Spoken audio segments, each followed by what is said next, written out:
You ask Tiger to solve.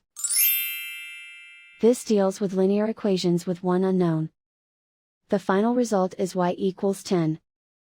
Let's solve it step by step. Simplify the expression. Expand the parentheses. Multiply the coefficients. Simplify the arithmetic.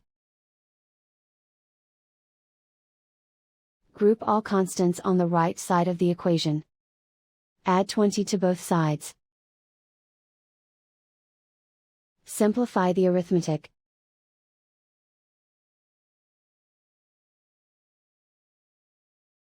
Isolate the y.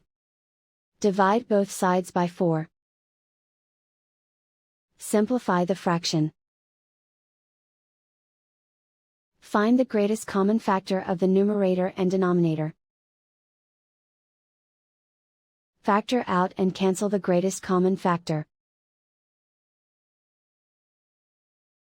And so the final result is y equals 10.